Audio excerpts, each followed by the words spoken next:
Assalamualaikum warahmatullahi wabarakatuh. Selamat datang di Cerita Pagar Gaib. Di sini, kita akan membongkar kisah-kisah kelam yang tak pernah terungkap ke permukaan. Cerita tentang perjanjian gaib, makhluk halus, dan rahasia di balik ketenaran. Malam ini, bersiaplah untuk kisah yang tak akan kalian lupakan. Karena kita akan mengupas sebuah cerita tentang selebriti ternama, Baim Wong, dan makhluk kecil tak kasat mata yang konon jadi penolong dalam diam. Inilah kisah mengerikan.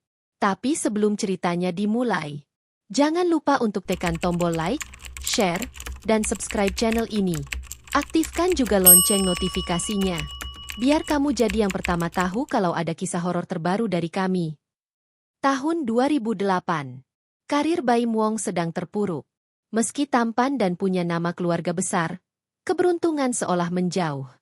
Tawaran sinetron seret. Uang tabungan menipis. Mentalnya nyaris runtuh. Suatu malam, Baim duduk di pinggir ranjang indekosnya. Ia memandangi langit-langit sambil bergumam, harusnya gue bisa lebih dari ini. Tak lama kemudian, seseorang mengirim pesan aneh ke ponselnya. Nomor tak dikenal, hanya berisi satu kalimat. Kalau kamu mau kaya, datang ke Parung.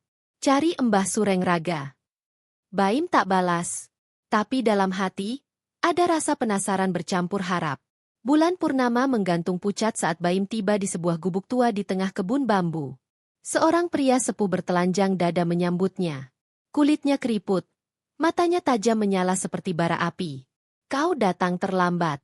Dia sudah menunggumu. Siapa? Mbah. Penolongmu. Tapi dia bukan manusia. Baim diajak masuk ke ruang ritual.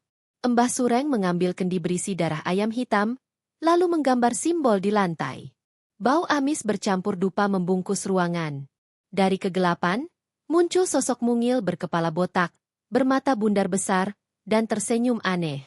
Ia berjongkok, lalu menatap Baim sambil tertawa kecil. Namanya Jojo, kata Mbah. Dia akan jadi tuyulmu. Perjanjian dimulai.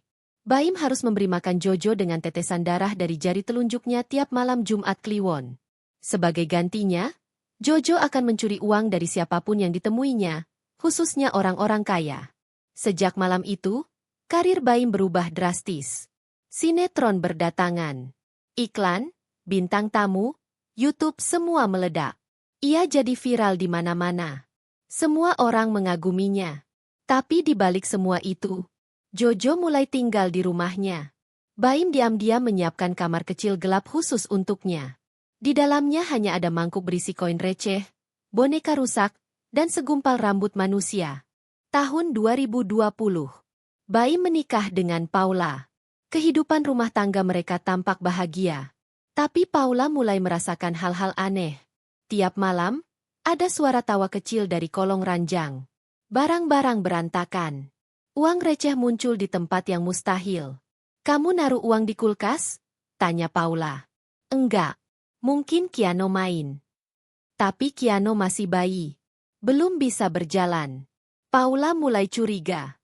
Apalagi saat ia menemukan jejak kaki kecil di lantai kamar, meskipun rumah sudah dipel. Randy, asisten lama Baim, datang diam-diam. Ia pernah melihat Jojo sekilas bertahun lalu dan langsung dipecat Baim. Lo harus berhenti, Baim. Itu tuyul makin liar. Dulu dia patuh. Sekarang, dia udah haus energi. Baim menolak. Ia tak bisa melepaskan kenyamanan hidupnya. Gue udah terlalu dalam. Andy, dia bagian dari gue. Randy mengancam akan membongkar semuanya ke publik. Tapi malam itu, ia mimisan hebat saat tidur. Di kasurnya, tertulis kalimat dari koin receh. Jangan ikut campur.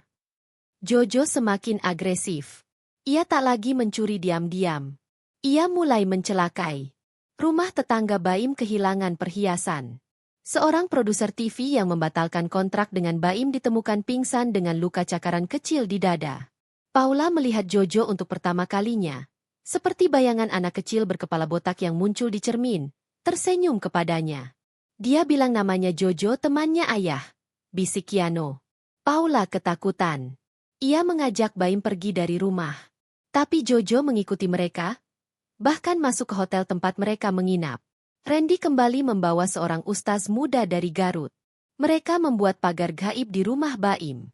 Baim akhirnya setuju melakukan ritual pemutusan perjanjian.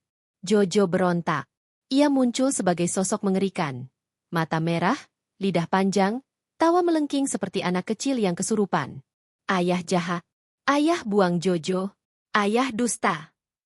Jojo merusak pagar garam, mencakar Randy, dan membuat lampu-lampu rumah padam.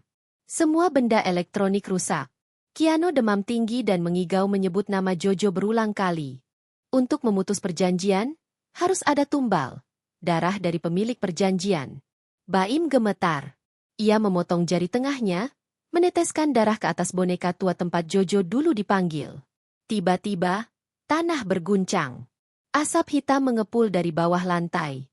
Jojo menjerit, tubuhnya meleleh jadi darah dan koin yang meletup. Kamu janji, ayah kita kaya sama-sama? Teriakan itu menggema hingga dini hari. Setelah ritual itu, hidup Baim berubah. Karirnya menurun. Follower berkurang. Channel YouTube-nya tak seviral dulu. Tapi rumahnya tenang. Kiano ceria. Paula bahagia. Mereka pindah ke rumah baru di luar kota. Tak ada lagi suara langkah kecil atau tawa mengerikan. Baim memutus semua hubungan dengan dunia gaib. Tapi trauma itu masih membekas.